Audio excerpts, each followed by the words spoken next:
안녕하세요. 김태원의 현명한 투자자 방송 시작하겠습니다. 본 영상에서 다루는 내용은 투자 권유가 아니며 각 개인의 투자 판단에 대한 책임을 지지 않습니다. 별도 SNS 채널 가입을 유도하거나 투자 권유 및 유료 리딩 서비스를 홍보하는 불법 사칭 계정에 유의하시기 바랍니다. 자, 오늘은 이 히토류에 대해서 말씀을 드리겠는데요. 히토류 무기화는 예전부터 여러 번 방송을 해드렸습니다. 그런데 트럼프 2기가 출범하고 나서 트럼프가 그 취임 첫날 행정명령으로 그 자기 미국으로 수입되는 모든 수입품에 보편관세 10%를 부과하겠다고 했다가 그 행정명령에 사인을 하지 않았습니다. 그러면서 어디까지나 이 트럼프의 립 서비스로 끝나지 않을까라고 생각이 들었는데요. 단 며칠 만에 그러한 그 기대감은 산산이 깨졌습니다. 트럼프는 일단 멕시코와 캐나다 같이 미국과 국경을 맞대고 있는 국가들에게 예전에 예고한 대로 25%의 관세를 부과하기로 했습니다. 이거는 미국과 가장 많은 교육을 하고 있고 미국에 대해서 흑자를 보고 있는 국가들에 대해서 흑자 규모를 줄이라고 요구하는 것이기도 하고, 또 한편으로 멕시코는 남미에서 올라오는 불법 이민자들을 막으라는 그런 말이기도 하고, 캐나다는 이 중국으로부터 수입되는 이런 펜타닐이라는 마약성 성분, 그러니까 원료를 수입해서 거기서 이제 펜타닐은 마약을 만들어서 그 마약을 미국으로 넘겨주고 있는데요. 그러한 마약의 유통 통로를 막으라는 의미이기도 합니다. 그러면서 이 트럼프가 미국과 국경을 접하고 있는 멕시코와 캐나다에 대해서 25% 관세를 매기고 중국에게는 10%의 관세를 매기는데, 여기서 고개가 좀 갸우뚱하실 겁니다. 아니, 그 더 많은 대미 무역 흑자를 보고 있는 중국에는 왜 10%밖에 부과하지 않느냐? 이미 조 바이든 때 25%에서 50%의 관세를 부과한 상태입니다. 그 상태에서 10%를 또 추가로 부과하는 거죠. 한마디로 중국 업체는 이제 미국에 수출하기가 굉장히 어렵습니다. 가격이 안 맞기 때문에 중국산 제품은 도저히 그 관세를 내고 나서는 미국 내에서 영업을 하기 어려운 상황이죠. 하여튼 이런 것 때문에도 이 트럼프가 이 관세를 갖고 전 세계를 상대로 관세 전쟁을 시작한 거라고 볼 수가 있는 것입니다. 이것 때문에 이제 미국 시장도 이 외국에서 수입되는 상품에 그만큼 이제 관세가 부과돼서 가격이 오르기 때문에 인플레이션 우려가 커진 상황이죠.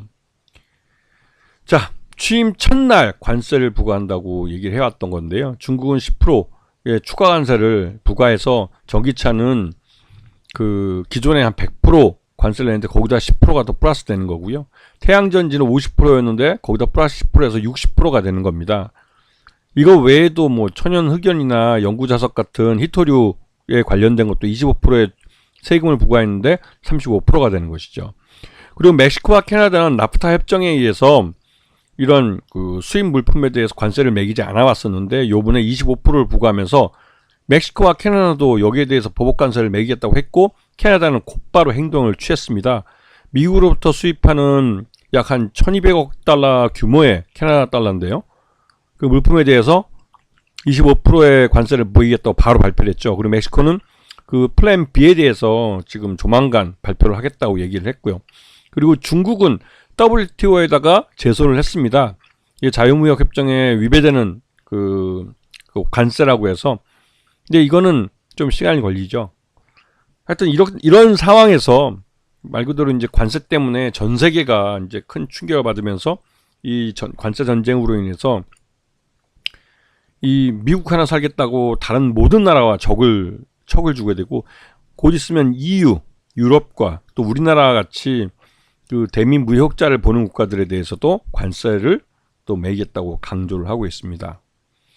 근데 여기서 이제 중국이 그냥 WTO에 제소하는 것으로 끝나는 것이 아니라, 중국이 그 히토리라고 이 첨단 산업에 그 어떻게 보면 그 4차 산업혁명의 쌀이라고 불리기도 하고 첨단 산업이 없어서 안 될 소재이자 원재료인 히토류를 전 세계적으로 봤을 때 약 한 90% 정도를 이 중국이 생산을 합니다.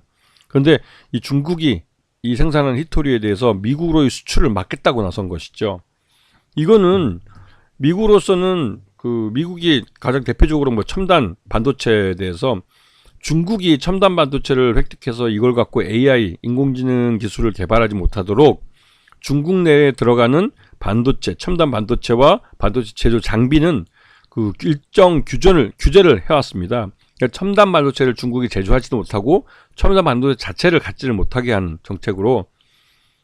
그런데 이러한 그 규제에 대해서 중국은 아예 그냥 갈륨과 그 말 그대로 이제 이 보면 이제 히토류를 무기화하겠다는, 갈륨과 게르마늄 같이 반도체의 핵심 소재인데요. 이 갈륨과 게르마늄의 수출을 직접적으로 통제를 하기 시작했습니다. 이렇게 되면 미국도 이런 첨단 반도체, 아니 그냥 반도체 자체를 갖지 못하게 되는 상황이 벌어지게 되는 것이죠. 이거는 중국이 첨단 반도체를 못 가지면 미국도 반도체 자체를 갖지 못할 거라는 경고이기도 합니다.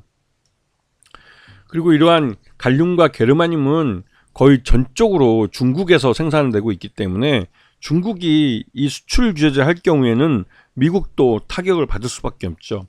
지금은 갈륨과 게르마늄에 대해서 대미, 즉 미국으로 직접 수출하는 것만 규제를 해왔는데 다른 나라를 통해서 우회 수출하는 부분에서는 어느 정도 눈을 감아줬습니다. 이거는 이제 일종의 미국에 대해서 경고가 되는 것이죠. 그리고 이제는 제3국을 통해서 미국으로 가는 것도 막아버리면 말 그대로 이제 이 반도체 자체가 제조가 불가능한 상황이 발생하고 이 부분은 우리나라도 큰 타격을 받게 되는 것이죠.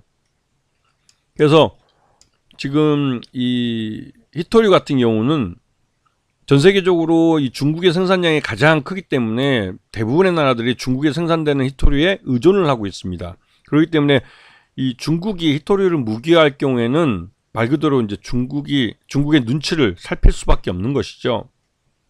우리나라에서 또 이러한 문제를 해결하기 위해서 히토류 광산을 좀 찾기도 했고 또 일부 찾기는 했지만 이게 경제성이 없어요. 말 그대로 국내에서 발견된 히토류들은 이거를 개발할 때 발생하는 이 환경 파괴, 자연 환경 파괴나 또 여기서 이걸 파괴를 통해서 얻어지는 이익이 그렇게 크지 않기 때문에 경제성이 없다고 판단이 되는 겁니다. 그러다 보니 이 쉽게 이 개발 허가를 내주지 않는 것이죠. 그런데 이제 죄송합니다. 북한 같은 경우는 이게 달라지죠. 북한은 중국만큼 이 환경 파괴에 대한 개념 자체가 없기 때문에 이 히토류 이 광산을 개발하는데 크게 문제가 없습니다. 그리고 실제로 그 북한은 히토류가 많이 매장돼 있을 것이라고 그 여겨지는 이 뭐랄까요 그 이런 구성을, 그러니까 지역 구성이랄까 토양 구성이랄까요, 그런 구성을 보여주고 있기 때문에 실제로 개발을 한번 검토할 경우에는 실제 이런 히토류를 개발할 가능성이 크다는 그런 말들이 나옵니다.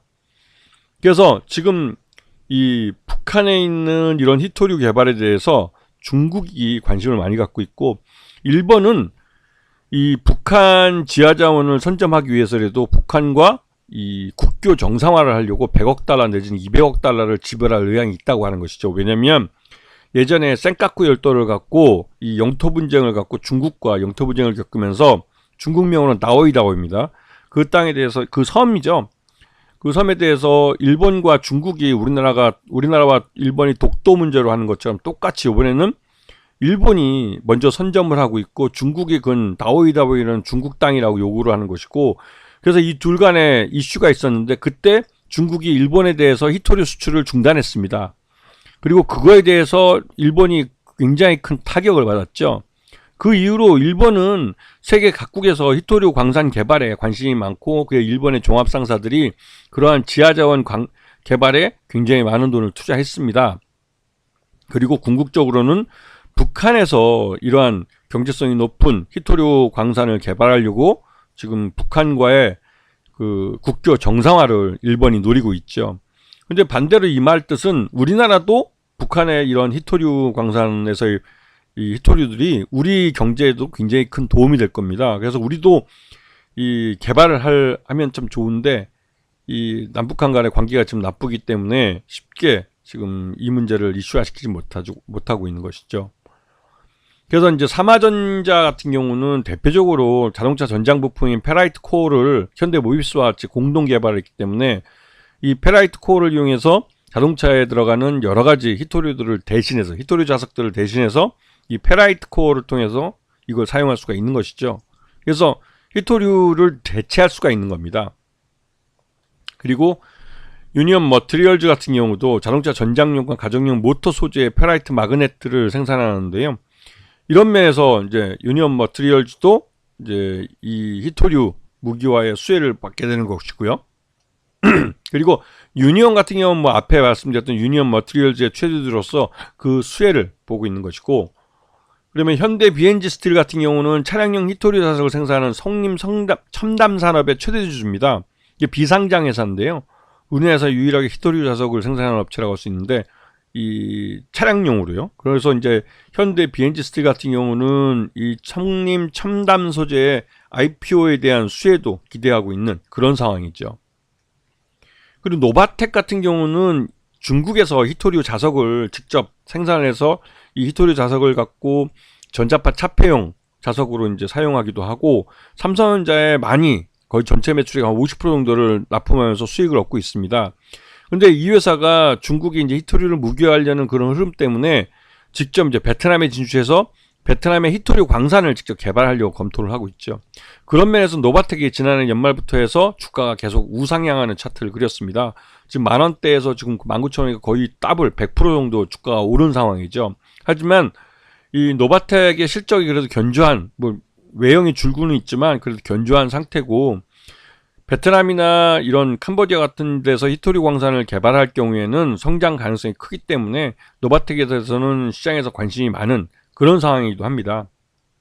그래서 지금 히토류 무기화 관련해서는 사마전자나 뭐 그 현대 BNG 스틸, 동국 RNS, 그린 리소스, 노바텍, 유니온 머티리얼즈 같은 이런 업체들이 시장에서 관심을 받고 있고, 여기에 이 업체들은 중국이 히토류를 무기화하는 직접적인 이런 액션이 취해지면 곧바로 주가가 급등하는 양상을 보입니다. 특히나 이제 미중 간에 통상 마찰이 있으면 당장 그 중국이 히토류 무기화를 바로 선언할 수도 있기 때문에, 그런 부분 때문에 이게 학습 효과가 있는 개인 투자자들은 묻지마로 그냥 매수해서 그냥 주가가 급등해버리는 모습을 보이고는 있죠. 그래서 아직까지는 중국이 히토류 무기화를 그 아껴두는 무기로 삼고 있기 때문에 아직까지는 그렇게 얘기 나오지 않지만, 이 언론에서는 항상 미중 간의 통산 마찰이 발생하면 중국이 히토류 무기화를 할 수 있다는 보도를 내놓기 때문에 관심권에 가는 것이죠. 관심을 가는 것이고, 또 개인 투자자들의 학습 효과가 되어 있는 것입니다. 아시겠죠? 자, 오늘 방송 여기서 마치겠습니다. 감사합니다.